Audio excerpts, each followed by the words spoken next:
اچھا، ایک اعتراض یہ کیا جاتا ہے کہ اس وقت جو انڈیا جس چیز کو ایکسکیوز بناتا ہے پاکستان کے خلاف اس طرح کی جارحیت کے لیے، تو وہ جہادی تنظیموں کی کارروائیاں ہوتی ہیں، اور لوگ کہتے ہیں کہ یہ جماعت اسلامی کی پیداوار ہے۔ Terrorist attack that you referred to was indeed a heinous and barbarous attack on civilian people. 24 or 25 people were cruelly murdered, most of them Hindus, but also Muslims and Christians. I said at the time, I say it again now, I believe that that terrorist attack was a false flag attack.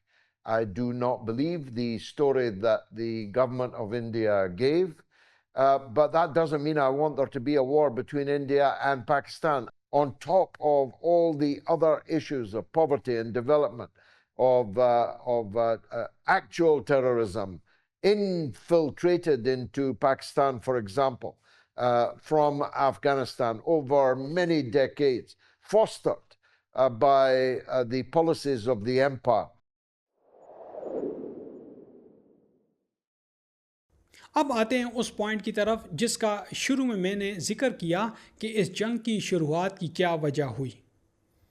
اس جنگ کی شروعات پہلگام میں سیاحوں پر firing کے واقعے سے ہوئی، جس کا الزام بھارت نے بغیر ثبوت پاکستان پر لگا نہیں بلکہ در دیا۔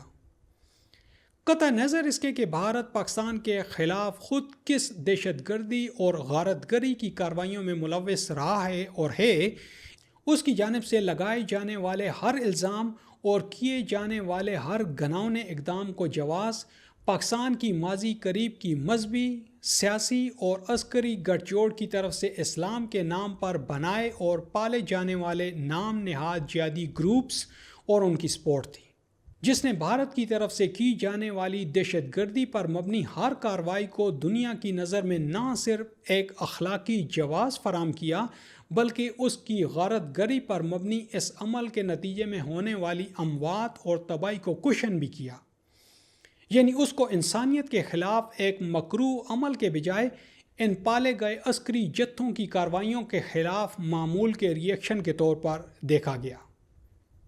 قرآن کا ایک اسٹوڈنٹ اور اس میں ریسرچ کرتے ایک سائنٹسٹ کے میں پوری ذمہ داری سے کہتا ہوں کہ اسلام میں مسلح طاقت رکھنا صرف ریاست کا استحقاق ہے۔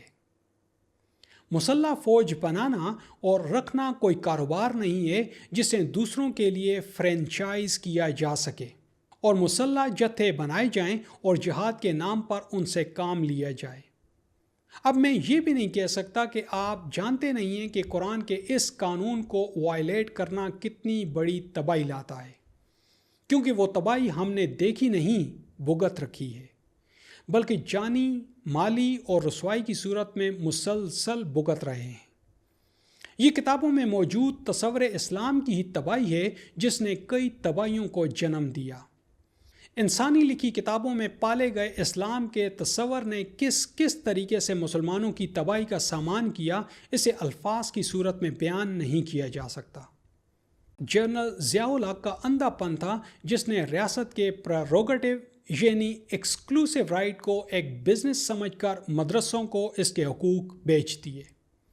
اس تباہ کن اقدام نے ریاست کے مقابلے میں تباہی کو اس لیول تک پہنچایا جس نے ریاست پاکستان کی آخر کار جڑیں ہلا دیں اور لاکھوں معصوم لوگ اس تباہی کی نظر ہو گئے۔ اس تباہی کو ہم پھر کسی اور ویڈیو میں دیکھیں گے۔ میں پوری ذمہ داری سے ڈکلیئر کرتا ہوں کہ اسلام میں مفتی نام کی کوئی چیز نہیں ہے اور ریاست سے الگ کوئی اور آرڈر جاری کرنے کا تو سوال ہی پیدا نہیں ہوتا، اور ریاست بھی اپنی خواہشات کے تحت قانون سازی نہیں کرتی بلکہ ہمارے آئین میں موجود آیات کی صورت میں دیے گئے آرٹیکلز کو ڈیفائن کرتی چلی جاتی ہے۔ اس کی ڈیٹیلز ہم اپنے آنے والی ویڈیوز میں دیکھیں گے۔ یہ ہمارے اصل آئین یعنی قرآن کے قانون کو وائلیٹ کر کے انسانی لکھی گئی کتابوں کی پیروی کر کے ماضی میں کی جانے والی اسی کارروائی کا ہی شاخسانہ رہا ہے، جس کی وجہ سے نہ صرف پہلے ہم سے کام لیا گیا، پھر اس کو بنیاد بنا کر ہمارا خون کیا گیا، اور اس دوران ہم مسلسل جھوٹ بھی بولتے رہے، اور آخر کار جنہوں نے کام کروایا وہ بھی ناراض اور جن کے لیے کیا گیا وہ بھی ناراض۔ اپنا وقار بھی برباد کیا اور اپنا قومی تشخص بھی پامال کر دیا، اور یوں دنیا میں انٹرسٹ وردی اور دہشت گرد بھی بن گئے، اور یہ سب اپنے قانون کو پامال کر دینے سے ہوا۔ نہ یہ شروع ہم نے قرآن کے آئین سے کیا اور نہ ختم ہم نے آئین کو دیکھ کر کیا۔ رزلٹ، ہم نے تو کمبل کو چھوڑ دیا، اب کمبل ہی ابھی تک ہماری جان نہیں چھوڑ رہا۔ اب بھی اسی کو بہانہ بنا کر بھارت نے اقدام اٹھایا، مگر شکر ہے اللہ کا کہ اس دفعہ ملک کی باغ ڈور ان کچھ زیادہ ہی چالاک لوگوں کے ہاتھ میں نہیں تھی جو اپنے تئیں ڈیڑھ ہوشیار سمجھتے ہیں اور اسٹریٹ فارورڈ چلنے والوں کو بے وقوف۔ یہ ان ڈیڑھ ہوشیاروں کی ماضی میں کی گئی ہوشیاری کا ہی رزلٹ تھا جس کی آڑ لے کر بھارت نے اپنے طاقت کے زوم میں غلط اقدامات کیے اور 2 نیوکلیئر طاقتوں کو ایٹمی جنگ کے دہانے پر لا کھڑا کیا۔ یہ تو اللہ کا کرم تھا کہ جنگ رک گئی، ورنہ کروڑوں لوگ اپنی جان سے جاتے۔ میں پھر ریپیٹ کروں گا کہ قرآن میں موجود اسلامی ریاست میں مسلح طاقت صرف ریاست کا ایکسکلوسیو رائٹ ہے، اور اس طرح کی کسی بھی ایکٹیویٹی ریاست کے حق پر ڈاکہ اور اس سے کھلم کھلا بغاوت ہے۔ قرآن میں جہاد کے نام پر مسلح جتھے بنانا، پالنا اور ان سے کام لینے کا نہ کوئی قانون موجود ہے اور نہ ہی اس کی کوئی شک۔ اگر ہے تو مجھے ہمارے آئین یعنی قرآن سے دکھا دیں۔ اس سلسلے میں خواجہ آصف صاحب کا یہ بیان بھی ریکارڈ پر موجود ہے کہ کس طرح ریاست نے اپنے ہاتھوں سے بربادی کی یہ داستان لکھی۔ اس بات کو میں ایک اور اینگل سے آپ کو دکھاتا ہوں، آپ بہتر انداز میں اسے سمجھ پائیں گے۔ ہونے والی اس جنگ میں جو ریاست کی مسلح طاقت یعنی فوج نے کیا، اسے کامیابی کہا جا رہا ہے، اسے اپریشیٹ کیا جا رہا ہے اور دنیا اس کے گن گا رہی ہے، اور بھارت سبکی اٹھائے بیٹھا ہے۔ یہی کچھ اگر پالے گئے جتھے یعنی غیر ریاستی عناصر کرتے تو پھر اس کو کیا کہا جاتا اور اس کا کیا انجام ہوتا۔ میں حکومت پاکستان اور ریاستی اداروں سے یہ درخواست کروں گا کہ قرآن کی روشنی میں ہر اس شخص اور ہر اس جگہ کے خلاف انٹیلیجنس بنیادوں پر کارروائی کی جائے جہاں کسی بھی ایسی تنظیم کے موجود ہونے یا صرف ٹریسز بھی پائے جانے کا شبہ ہو۔ ہمارے آئین کے اس قانون کی خلاف ورزی سے پہلے ہی ہم بہت کچھ بھگت چکے ہیں۔ اسلام ایک ریاست کا نظام ہے، نہ کہ کوئی مذہب۔ یہاں میں بلال غوری صاحب کے آرٹیکل سے کچھ ادار لے کر کہوں گا کہ قوموں کی زندگی میں آگے بڑھنے کے مواقع بار بار نہیں آتے۔ ہمیں دوسری بار اپنا تشخص بحال کرنے، غلطیاں سدھارنے اور نئی شروعات کرنے کا موقع ملا ہے۔